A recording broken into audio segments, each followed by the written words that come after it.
নমস্কার বন্ধুরা, আপনারা সবাই দেখছেন সরকারি সংবাদ ইউটিউব চ্যানেল।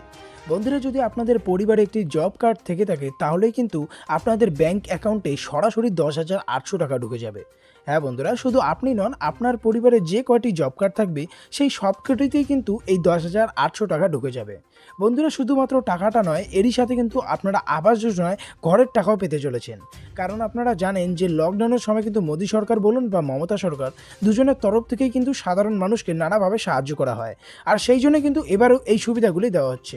তো এখানে দেখুন, এই ব্যাপারে হেডলাইনে পরিষ্কার করে বলা হয়েছে, এইমাত্র বিরাট বড় ঘোষণা করলেন মোদিজি।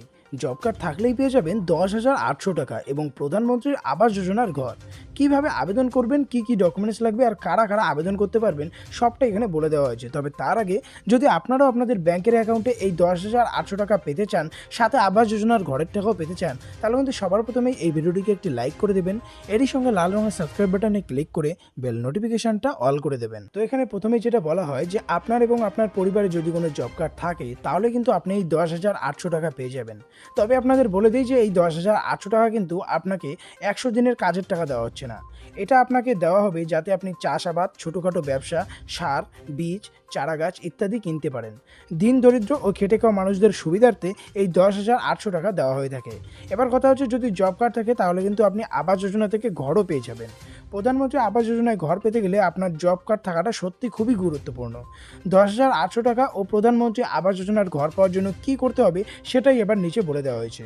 তো এখানে প্রথমেই যেটা বলে দেওয়া হয়েছে যে এই 10,800 টাকা ও ফ্রিতে ঘর পাওয়ার জন্য আপনার কী কী ডকুমেন্টস লাগবে। এখানে প্রথমেই যেটা বলা হয়েছে যে অবশ্যই কিন্তু আপনার একটি জব কার্ড থাকতে হবে। এরই সাথে 2021 সালের আপডেটেড জব কার্ডের লিস্টে আপনার নাম থাকতে হবে, তবেই কিন্তু এই সুবিধাটা পাবেন, না হলে সুবিধাটা পাবেন না।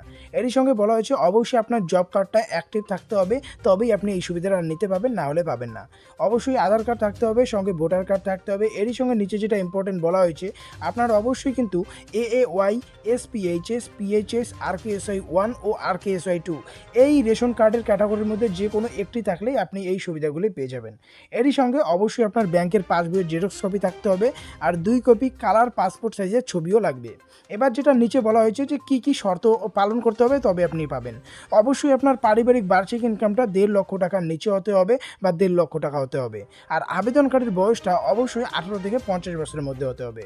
এবার বলা হয়েছে কীভাবে এবং কোথায় গিয়ে আপনি আবেদন করবেন। তো এখানে প্রথমে যেটা বলা হয়েছে যে block, BDO office, SDO office বা কেন্দ্র সরকারের জব কার্ডের আবাস যোজনার ওয়েবসাইটে গিয়েও আপনি আবেদন করতে পারবেন, অথবা আপনি CSC সেন্টারেও গিয়ে আবেদন করতে পারবেন। এবার যেটা বলা হয়েছে যে একবার রাজ্য স্তরে আপনার ফর্মটা ভেরিফাইড হয়ে গেলে তাহলে সরাসরি 10,800 টাকা আপনাদের ব্যাংক অ্যাকাউন্টে দেওয়া হবে। আর অবশ্যই আবাস যোজনার নতুন লিস্টে আপনার নাম থাকলে সেক্ষেত্রেও 1,20,000 টাকা পেয়ে যাবেন ঘর বানানোর জন্য।